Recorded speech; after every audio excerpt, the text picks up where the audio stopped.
Hello and welcome. Thank you for being with us here today.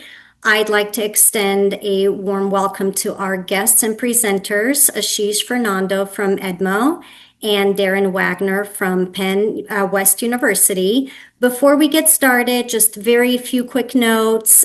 Please add your questions for our presenters in the Q&A feature. You can add your questions at any time, and you may also remain anonymous. This webinar is being recorded, and the recording will be posted on our AACRAO archive page within the next 24 hours. I will also post a link in the chat towards the end of the webinar so you have easier access to the recording. And now, without any further ado, I would like to hand it over to Ashish to get us started. Thank you, Ashish.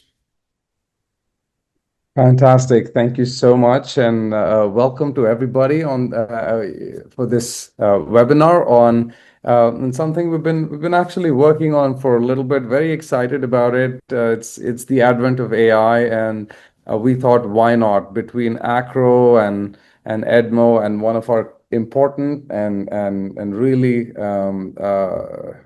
critical customers where we're deploying AI. That's PennWest University. We have Darren Wagner with us. So we're going to be talking about how we're actually reinventing a very specific part of the process that a lot of you are connected to, specifically through your AACRAO membership and engagement, and that's the credit transfer experience. This is how transcripts come in and how they're read, understood, and how decisions are made around credit transfer using an AI first approach, while also making sure that we have the human connection in mind, the human experience in mind, and all of the checks and balances in place. So joining us today is, let me see if I can move my slide here quickly. Joining us here today is Darren Wagner, who's the VP of Strategic Enrollment Management at PennWest University. But before I pass on the baton to him, I'll just quickly introduce myself. I'm Ashish Fernando. I'm the founder and CEO of Edmo. Edmo is an AI-first admissions enrollment solution that's now been deployed at some of the largest universities in the United States, all the way to community colleges, major online institutions. We're live already at of course, PennWest we're working on, but we're live at NYU and UPenn, Western Governors, and a lot of these institutions where we're really using AI to transform the enrollment and admissions experience. And it's not really about AI, it's not really about the technology, but it's about reducing friction through the process for staff, for students. And I've been heads down, started the company back in 2017, just working on fixing no other vertical. We're only in higher education, and we're within higher education, very focused on enrollment. So that's a little bit about me. I have a background in running machine learning and AI projects, worked in insurance, and now I'm a tech guy who's come into higher ed and spent the last 10 odd years just working to make things better. That's a little bit about me, and I'll pass it over to Darren to introduce himself and take us through the next few slides. Great. Good afternoon, everyone. Thank you, Ashish. Thank you, AACRAO, and thank you, Edmo, for the opportunity. I'm actually very excited. AACRAO is an organization I've been working with for many, many years, as well as Edmo. I think my relationship with Edmo and Ashish goes back almost 5 years now, and we've been working on many different projects together. So, as Ashish said, my name is Darren Wagner. I serve as the Vice President for Strategic Enrollment Management at Pennsylvania Western University.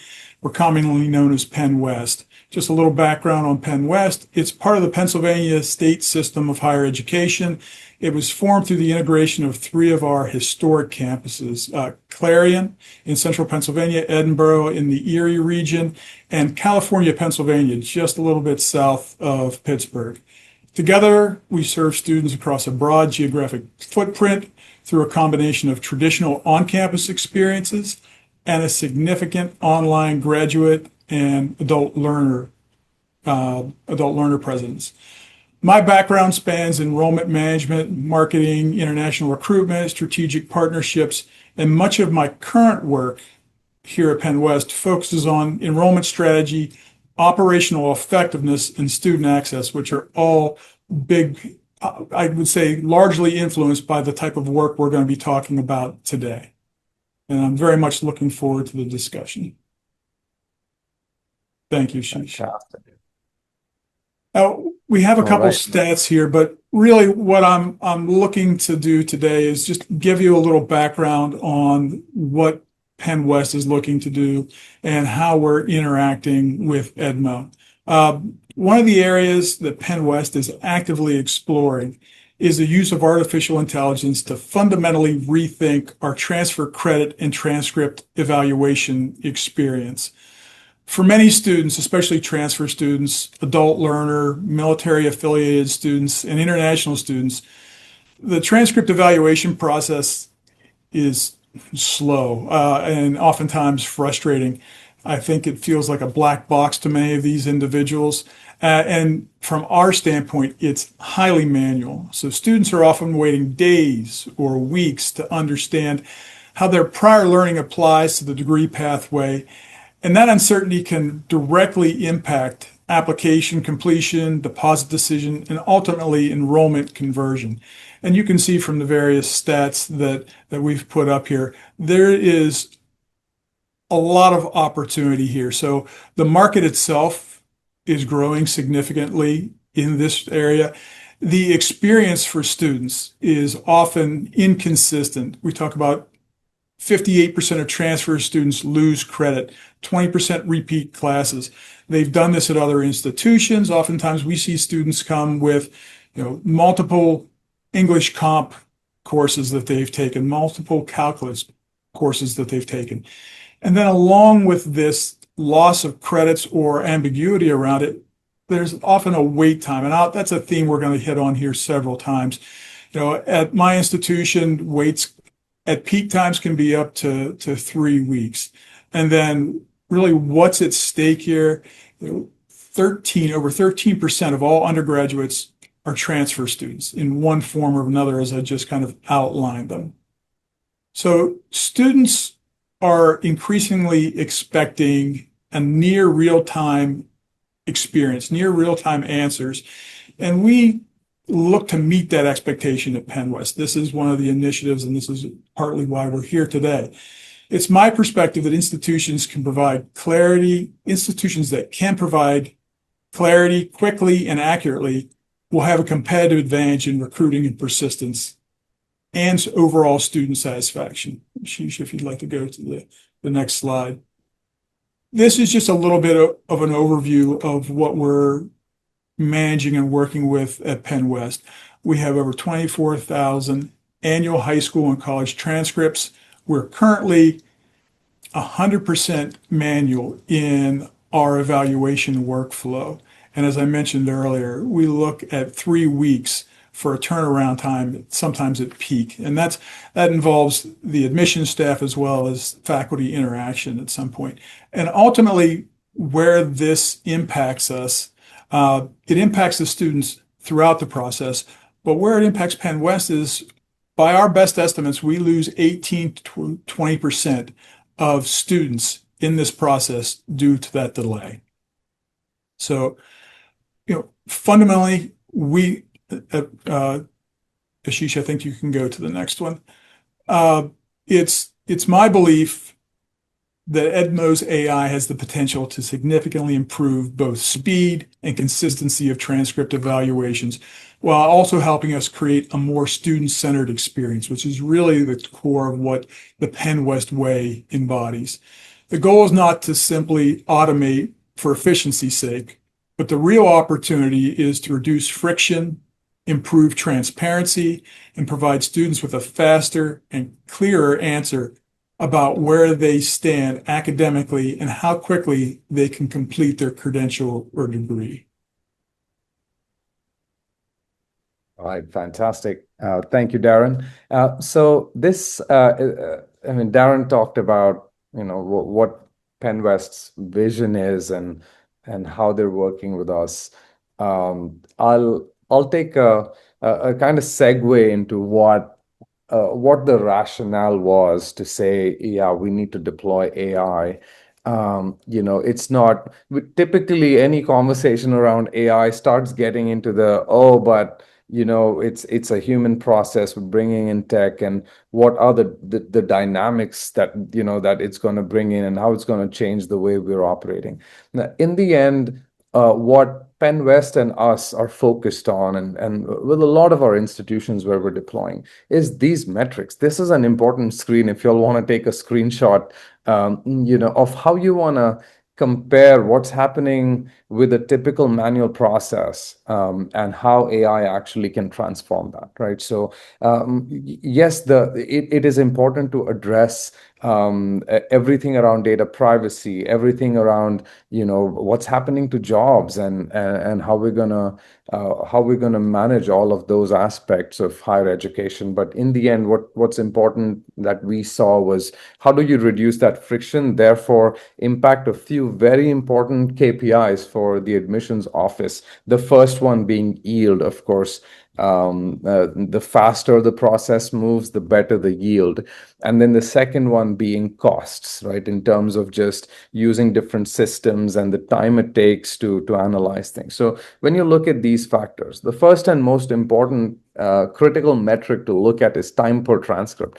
It goes down from, roughly, I mean, some of y'all might be a little more efficient in that process, but it typically at least takes 30 to 40 minutes to do a perfect evaluation of a transcript, assuming, roughly on an average, what we've seen is a student has around between 1.5 to 2 documents per student. So with AI, now you're looking at 2 to 4 minutes for that entire evaluation to complete. And I mean, yes, we're talking about transfer credit here, but that 2 to 4 actually involves multiple different things that we can do. One, we can read all of the bio information on the document, map it to a student record.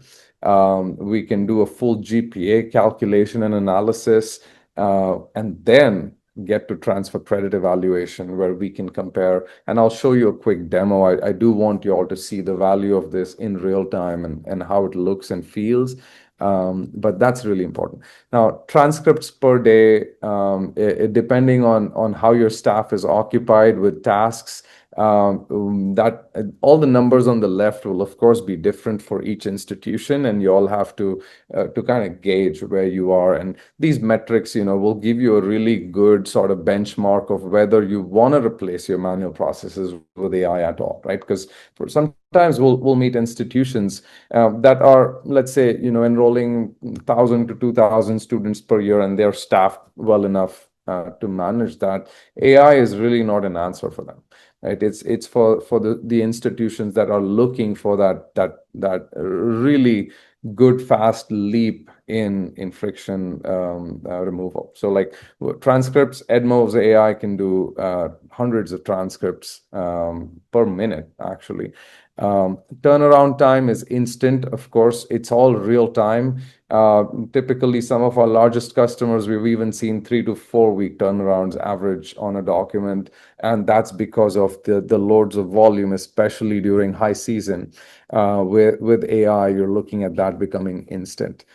Cost per evaluation, again, you have to do the math for yourself of what that costs today, which is basically, how many people are involved, how much time we're spending, and how many documents.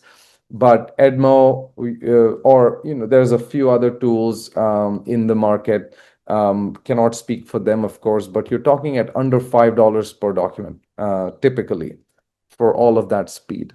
Error rates, again, this is where a lot of questions come around. Is AI really error prone? And no, when done right, it's very efficient at looking at everything from articulation rules that you might have, looking at course descriptors across thousands of programs that could be on that incoming transcript that need to be mapped to your curriculum and your programs and courses.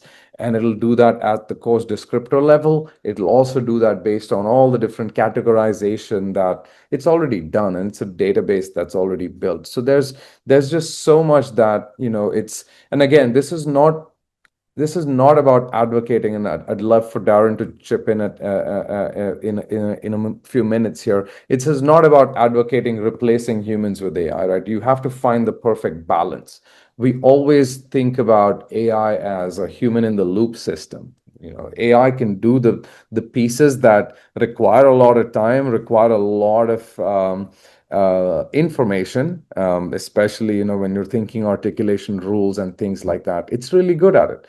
But then you want to have humans engaged at the right point at the right time to make sure that in the end it's an AI assisted process, but in the end it's a human approved process. And that's really how we look at anything we deploy around AI. And then finally, scalability, especially if you're from an institution who's enrolling above 10, 15,000 students, and you start to get limited by the capacity you have in the admissions office. You really want to look at it as a more augmentative piece of technology, rather than saying replace what you're doing today, replace the team or things like that. So that's kind of where our focus has been, and this is a list of metrics that we typically always are chatting about before we even say, oh yeah, let's think about deploying AI. We're always looking at what these numbers look like for an institution. Darren, if you want to add anything to any of these points, especially that standardization and auditability for PennWest. Yes, I think that's very important.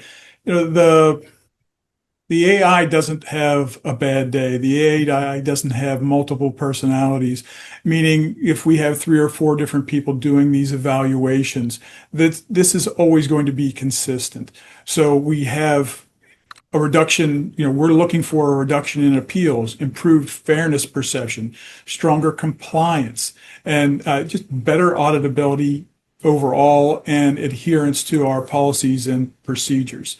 And Ashish took I probably was taking his term, human in the loop. I think that's very important. We're not looking, and I said this in my intro, we're not looking to remove staff.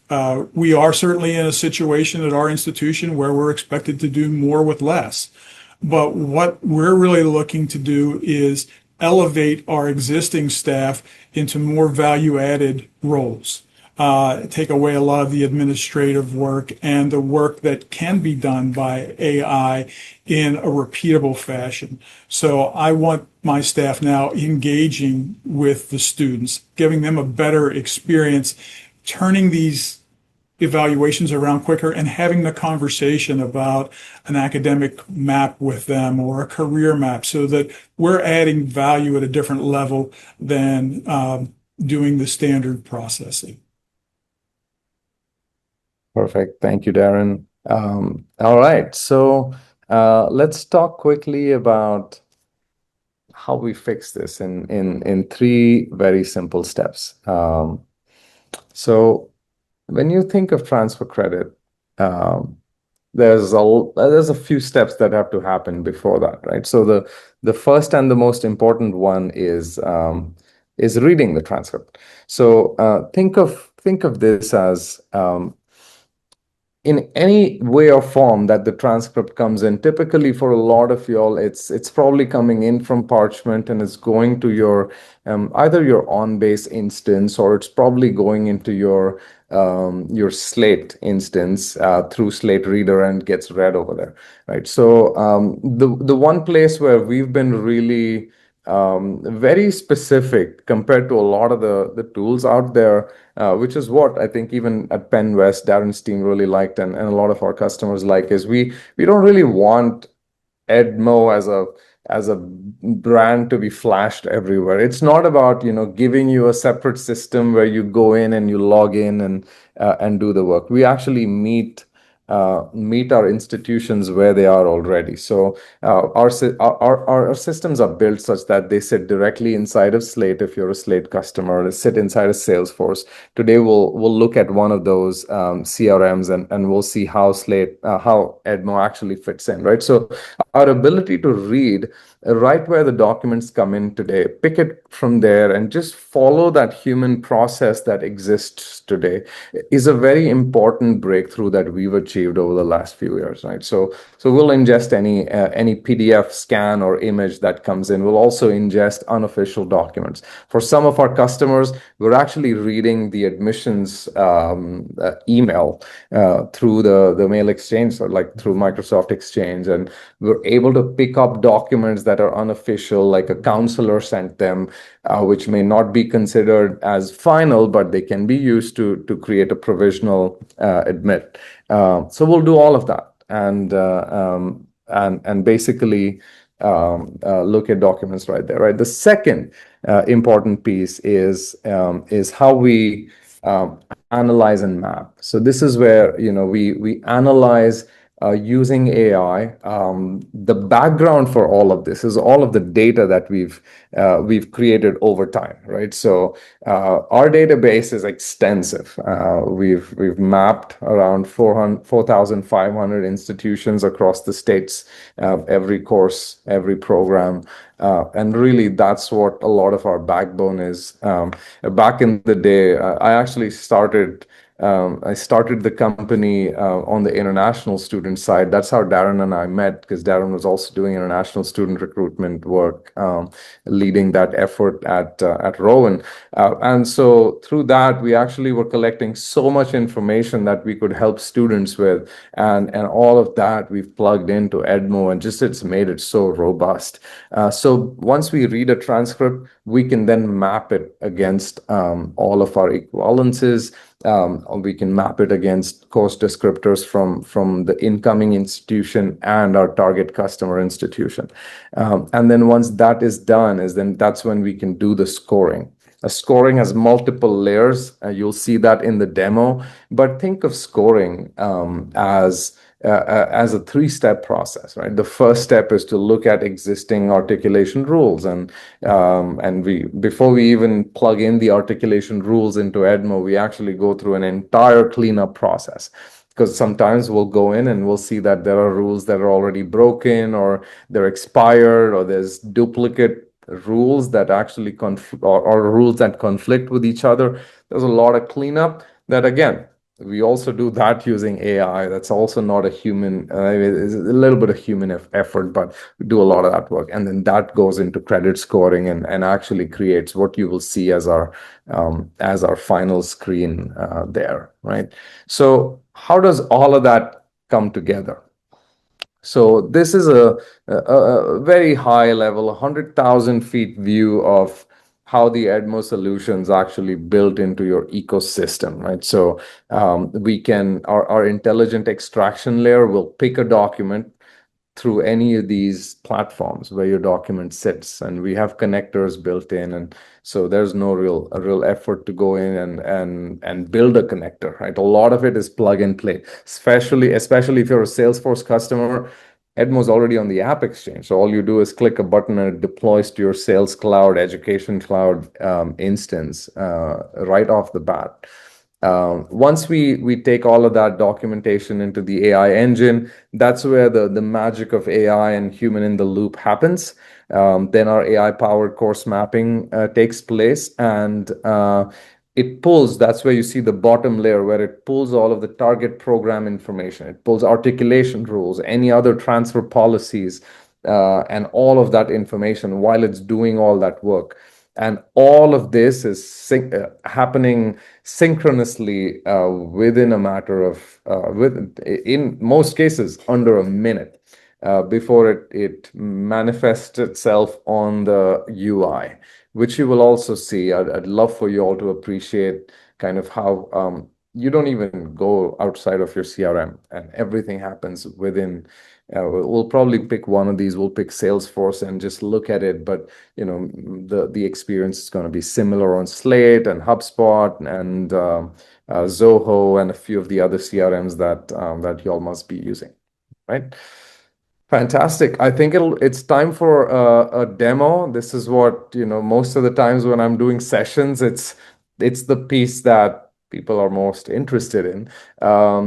Since it's a demo on our document automation process, I may not be able to interact with all of you, and it's always a hit or miss if I try to do that on Zoom. But typically, if y'all have attended any of our in-person sessions at AACRAO, we were at AACRAO last couple of times, we always do a live session where we let the audience interact with our AI. Because, one thing I've realized over time is it's a lot of companies are hitting you with a lot of different marketing and all these products that have promises, but unless you actually touch and feel, especially when it's something like AI, where there's so much noise, it's going to be hard for you to really appreciate that it works, right? So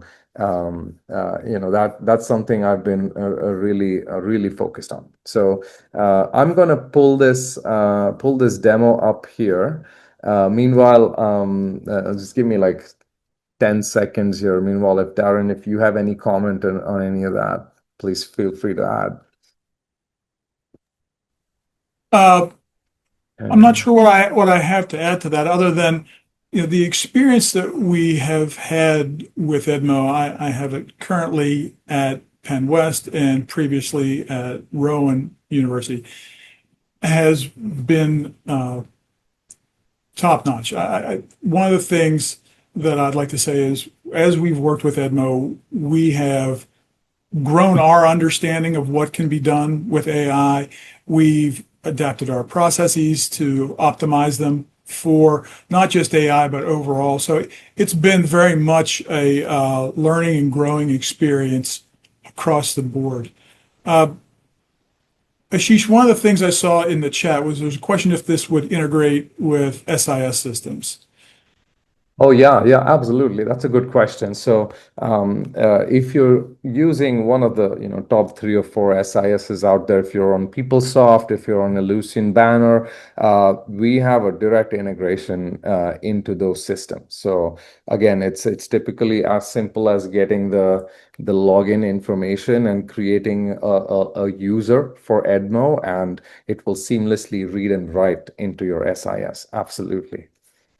I Okay, think one other I'm thing ready. I would add, as Ashish gets ready to pull up the demo, is this is helping us from our overall strategic perspective as well. Penn West, as an institution, is looking to scale its articulation agreements. And one of the things that we need to make sure that we can do is deliver on the promises that we're making to these other institutions and their students. So we would not be able to scale if we didn't have this type of system in place to serve those students, because we would have increased backlogs, challenges with accuracy, and a wide variety of other things that we would face staffing as we scale. This solution allows us to scale faster and more effectively. Thank you, Darren. Yeah, absolutely. And and working with customers like PennWest and people like that, and we actually learn so fast ourselves.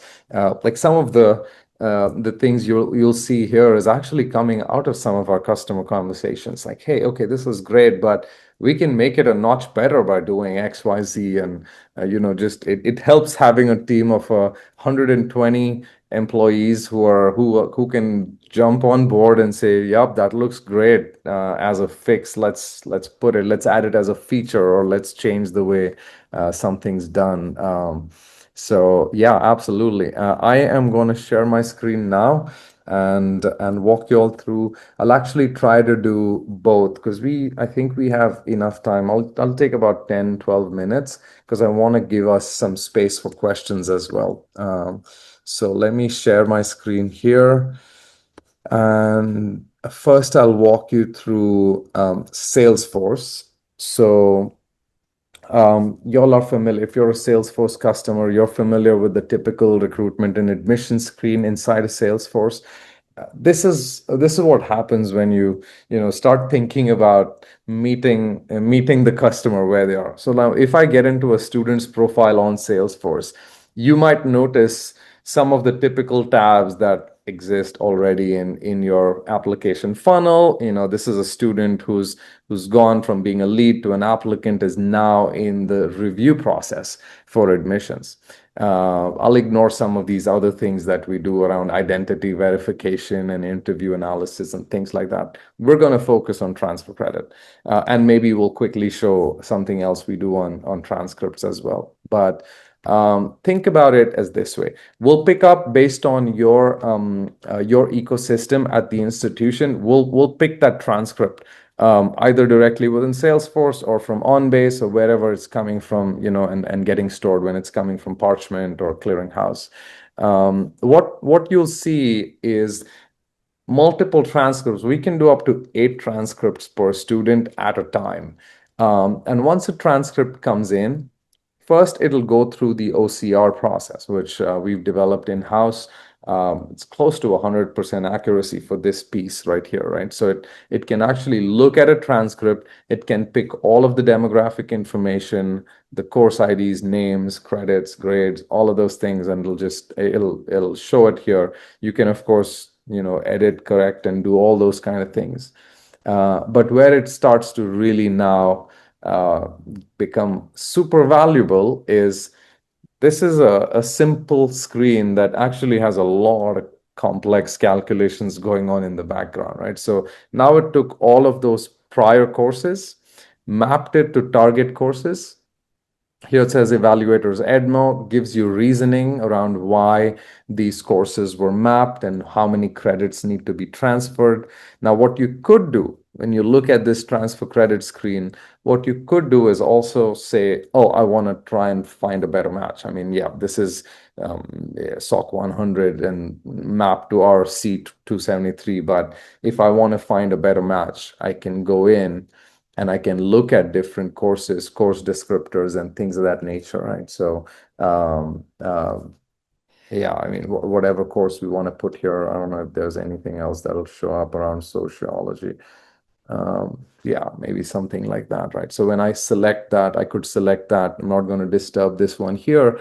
You can look at details of the different courses, the skills, if there are any skills mapped to it. We do a lot of the work in the background, mapping skills and categorizing courses. So all of that will get used, and the evaluator will change if anybody changes that match. It'll actually take whoever, in this case, it's Buyas is the admissions counselor, the enrollment counselor who's doing work here on this profile. It'll change it to their name. So it's also going to log all the activity.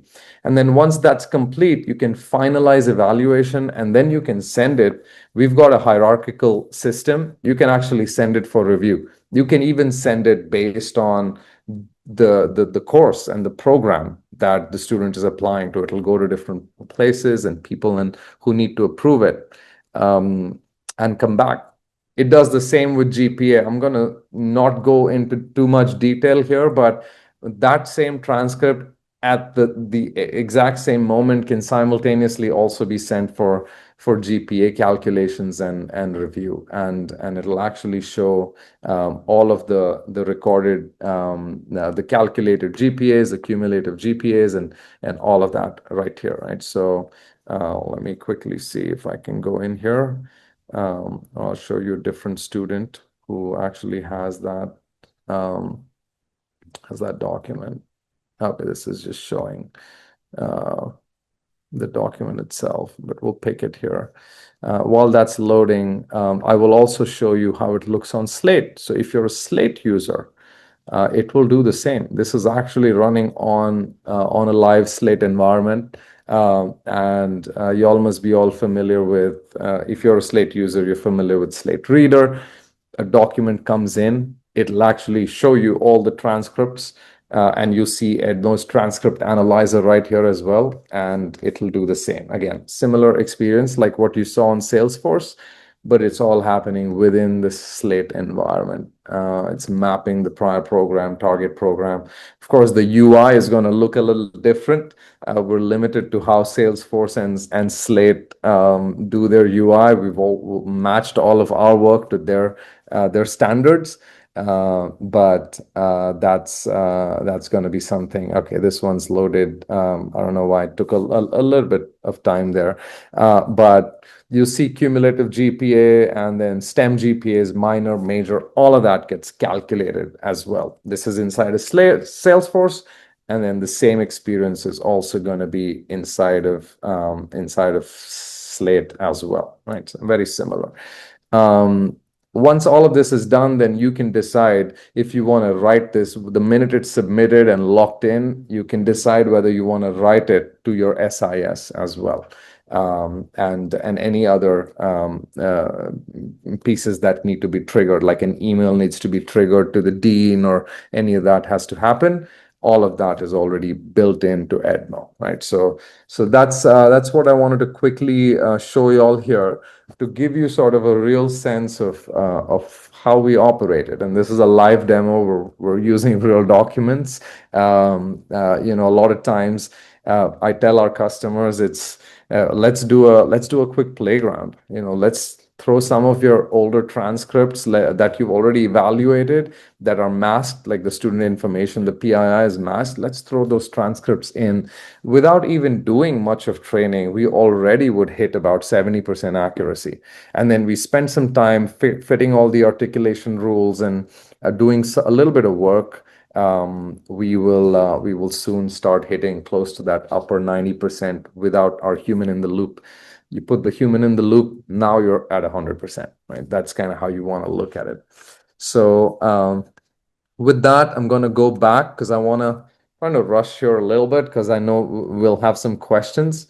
I want to just jump in here, and I told you about the timeline. This is also what we're aiming for with Penn. Sometimes PennWest, sometimes some things take a little bit of time, depending on if somebody's on leave or somebody's happening. So that timeline will push a little bit.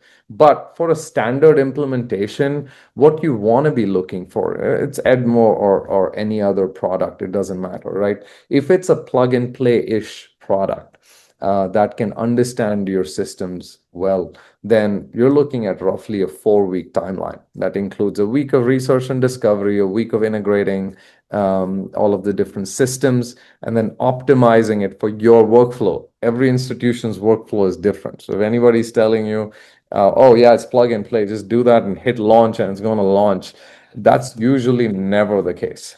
We've at least never seen that in the 40, 50 odd implementations that we've already done. So once that happens, we'll spend, we put a week here, but typically what we like is to do a couple of weeks of UAT and make sure that it's really robust and it's doing its job, and then make it go live. And Darren, maybe you want to add some pointers around your experience with implementation for the past few weeks. Yeah, happy to. I think, at least from my side, one of the most important things are making sure you have the appropriate players at the table. Obviously, we have our slate captain, some elements of academic affairs, registrar. Our IT went and reviewed all the security and a wide variety of different concerns that they're standard concerns. Got a clean bill of health with how we're moving forward with this. And then because we've had these conversations going on for a long time, we have been going through research and discovery on our side for a very long time, trying to make sure we have the appropriate documents, the appropriate permissions, and all those things. But the process itself has gone very, very smoothly. And as I mentioned earlier, we're learning through this process as we're going, and we're considering adding additional features and functionality as well as we go. We want to continue to enhance what we're doing. The integration itself, again, very smooth. And what we're really focusing on at this point is the optimization, how it fits in with the PennWest way, how it fits in with our current structures, and what our future roadmap is as well. This launch, which we expect in the next, I would say probably in the next week and a half, is not the end of this engagement for us. We want to continue to enhance what we're doing and refine what we're doing. And it's not something we're going over today, but we have other elements of the Edmo portfolio that we're integrating into what we're doing with this transcript evaluation piece. Perfect. Thank you, Darren. And just to kind of summarize, again, 100,000 feet view, what we're aiming to achieve is a 90% reduction in that processing time. A lofty goal. We don't have to hit that on day one. Once you implement and deploy something like Edmo, then you're looking at about at least right off the bat, reducing 30–40% of all of that friction and processing time goes a long way. It basically, less than, I always try to only say this as a half joke. It's like less than a third of one extra admit that comes in actually pays for the entire solution, right? So that's how you kind of want to look at tools like this. Is definitely something you want to try and do it the right way. Very important. A lot of times with AI, even things like chatbots, I know customers who had such bad experiences just saying, okay, yeah, we'll deploy a chatbot. How hard is that going to be? And then a year and a half later, it's still not live. But yeah, you want to make sure you pick the right solution, the right partner, do the right thing. Yeah, and reducing that friction, reducing manual effort by close to half is what we aim for, and we want to do that without the need to add additional staff.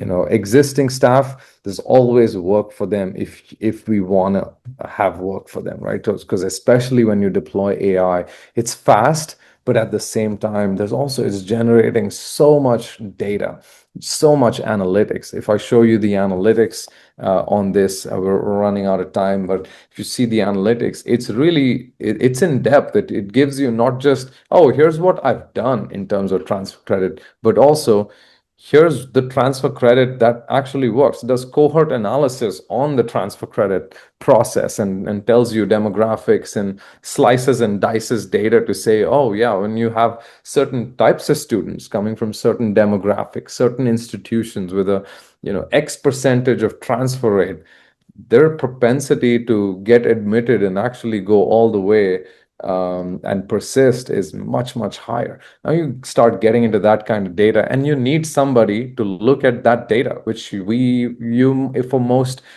cases we've seen, you never would be looking at it. So that's something I'd encourage all of you all to think about also. But that's what we're trying to do at PennWest with Darren and his amazing team, and we'll have some news for you very soon on the metrics. But thank you so much for your time, and Darren, thank you so much for being part of this as well. My pleasure. Fantastic. All right, so that's our QR codes if you'll want to connect with us. I think it goes to our LinkedIn, but you also have our emails listed there. So please reach out. We'll be more than happy to connect with you. Ashish, I think I had one question come in. Any hiccups on our side? From an implementation standpoint, not at all. The only challenges I've had at all in this process have been internal. I'm relatively new to the institution, 6 months in, and we're part of the Pennsylvania system of higher education. And so working through a procurement process was new for me.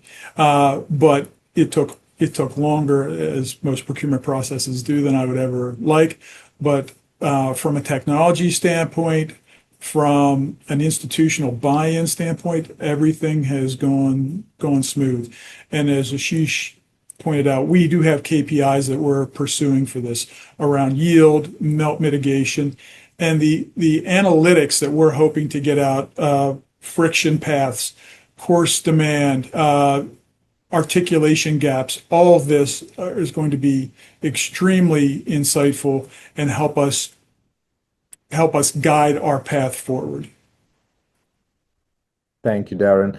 Yeah, we have about 10 questions coming in, so let's go through them quickly here in the interest of time. First one, how much would it cost for an institution to invest or purchase licenses for this AI system?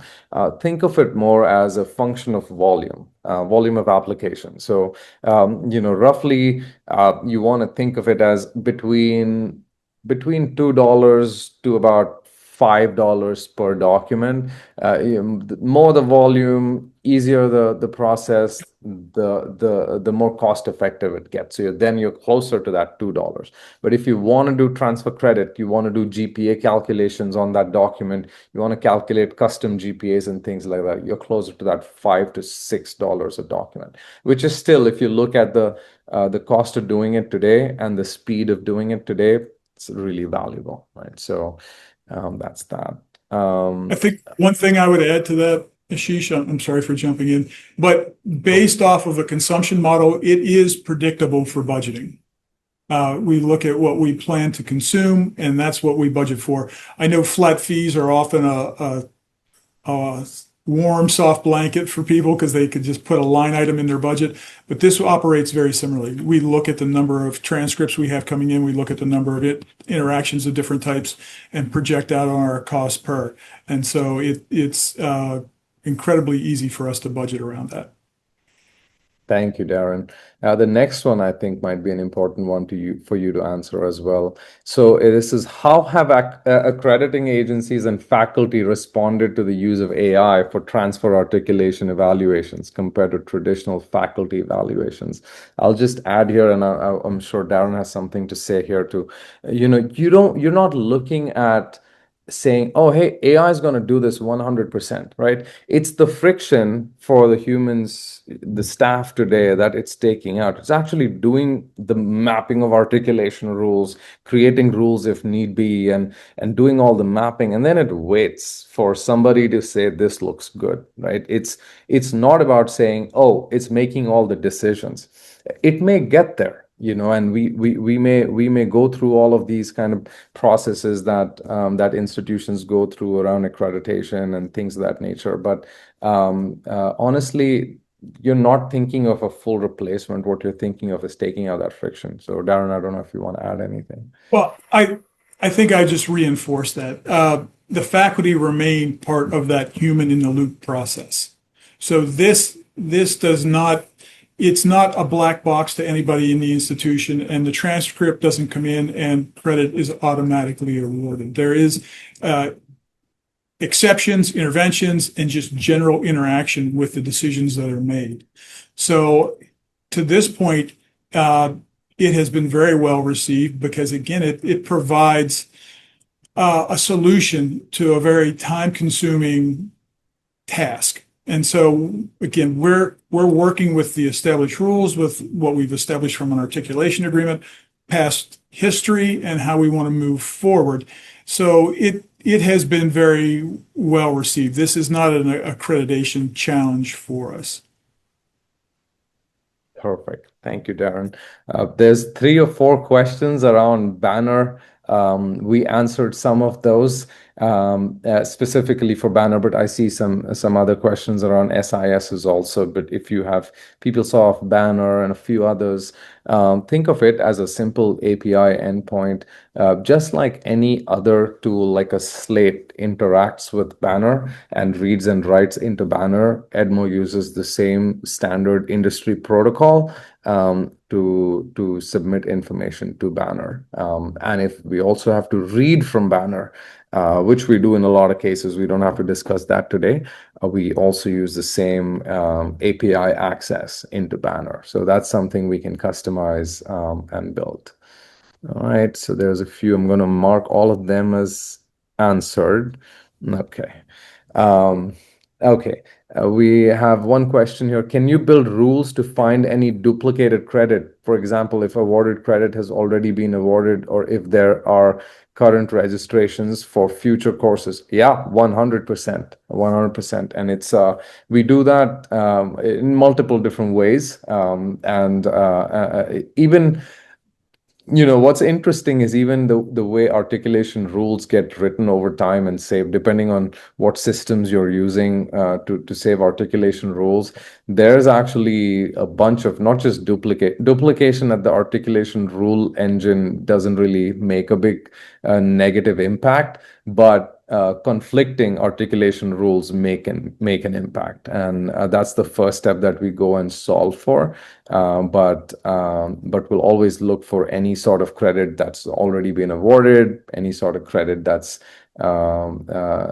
there for current registrations and things of that nature, and highlight it. When you see when I showed you the transfer credit a screen, it'll actually, on the right side, there's actually a status column where it will highlight that in red if there's a rule, and that particular evaluation will 100% stop for a human secondary review, where they'll look at it and make changes to it, right? So that's how you want to think of that.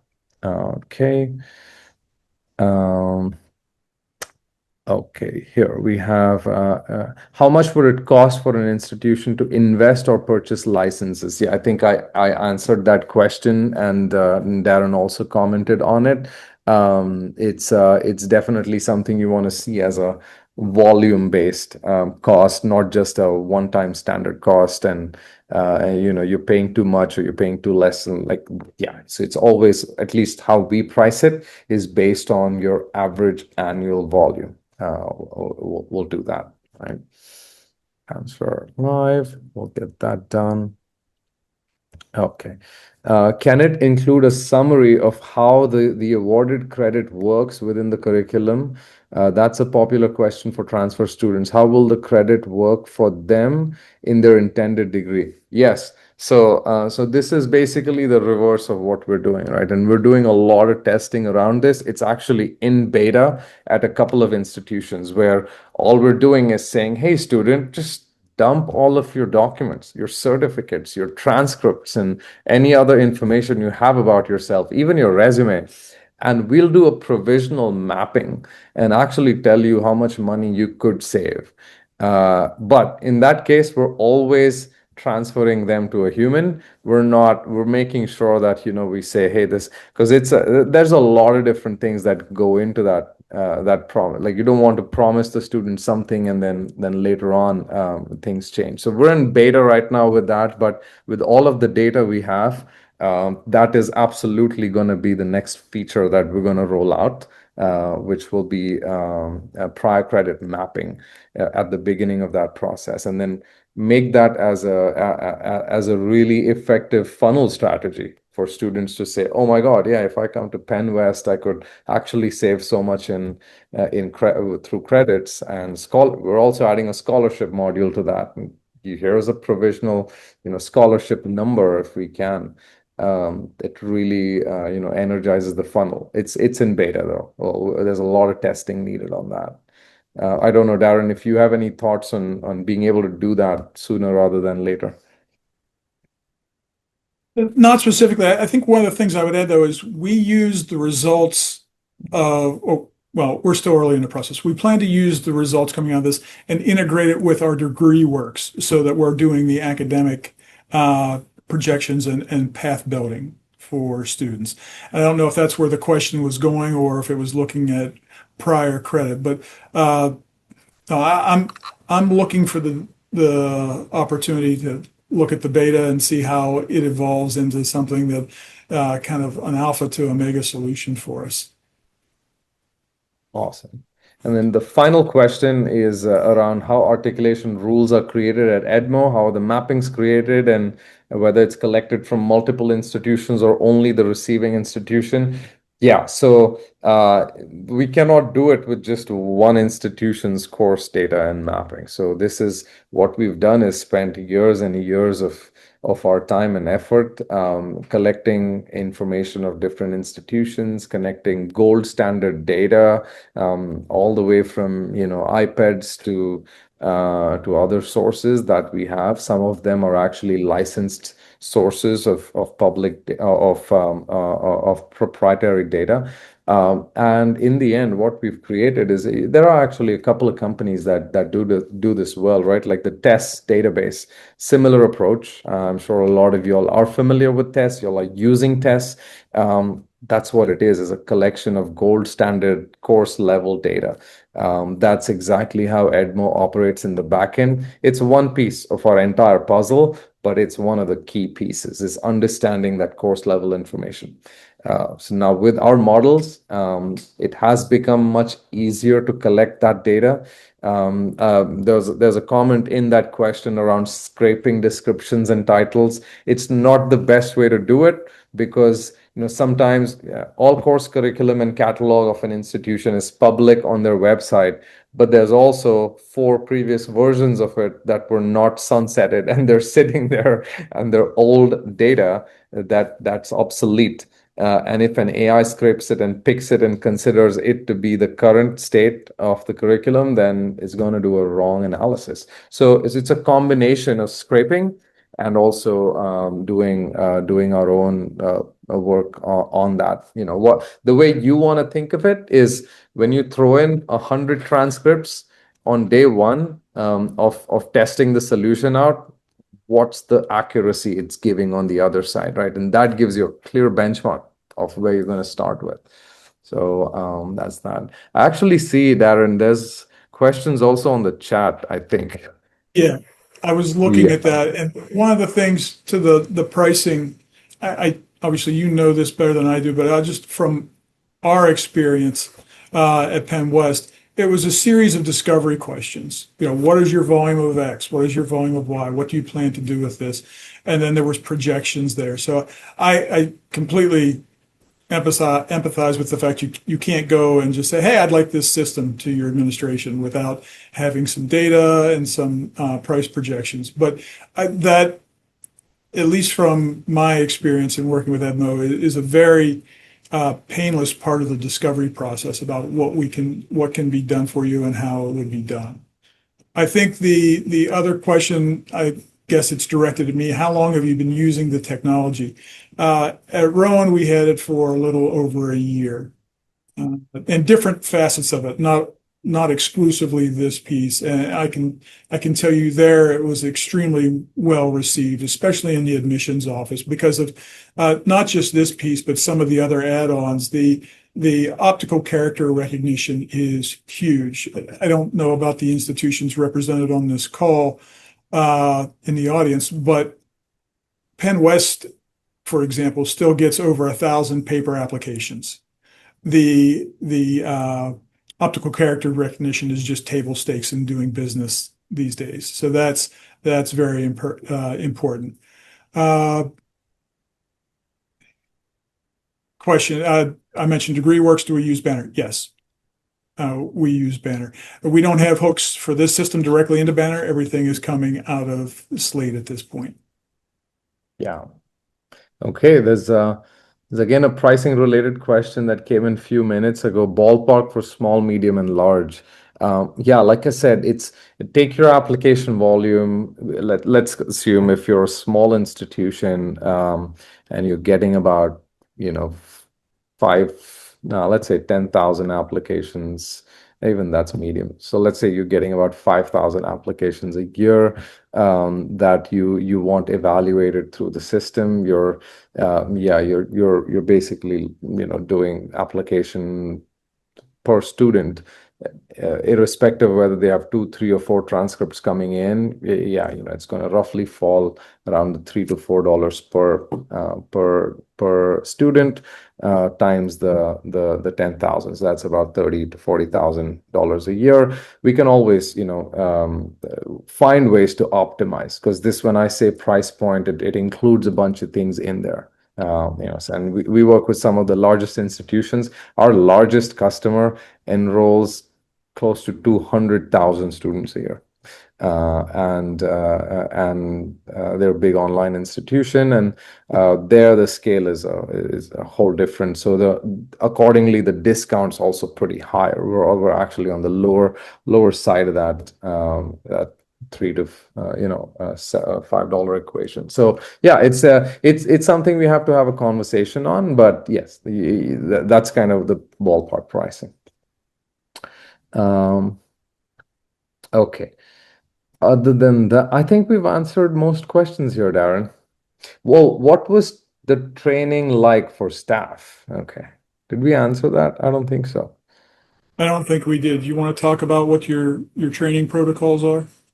Yes. So the first thing to do is start with onboarding, understanding current processes, and making sure that Edmo is not invasive to the existing process. And that's a big part of what we do. That's why what I showed you was inside a Slate, inside a Salesforce, which is where typically, the process is happening today. So from an adoption standpoint, when we start UAT, we're already starting to involve people who are in the current process, and we ask them to evaluate the AI for its accuracy, efficacy. We have different metrics and KPIs that we've built in. So through that process, they're also learning about it, right? They're learning how to use it, and whether it's actually kind of in my current protocol and SOP. But in those 2 weeks, it typically takes about 1 to 2 weeks for us to train staff on the different steps that they have to take, SLAs that Edmo helps them meet. If there's any gaps, any flaws, any place where Edmo is blocked, then what do they do from an escalation standpoint? All of that is, it's something we've seen just on an average across all of our customers. Takes about 1 to 2 weeks for people to get super familiar with the system and start using it. So nothing much there, because it's something they already know. What we're doing is automating a process that they already know. So they know what to expect on the other side when a transcript is read, when a GPA is calculated. And so it's been an easy process. All right. Do we work with Genzabar? Not yet. I will be very honest about that. We've had some challenges integrating there, but we've had a couple of requests for that, but we're working through that process, and very soon we'll be launching that as well. But as of now, no. All right. Awesome. We're at time. We're actually beyond time. I'm sorry. I didn't realize that. My apologies, Belma. But thank you so much to you and AACRAO, and thank you so much, Darren, to you and PennWest for being part of this, and thank you to all of you all for joining and listening to this. Thank you all. Wonderful. Thank you, Ashish. Thank you, Darren. And thank you, everyone, for joining. I just want to drop in a link where you can go to access today's recording. And if you have any questions, feel free to reach out to me, and I'm happy to forward any questions or anything to Ashish and Darren. And I just want to wish you a wonderful rest of your Wednesday. Have a good one.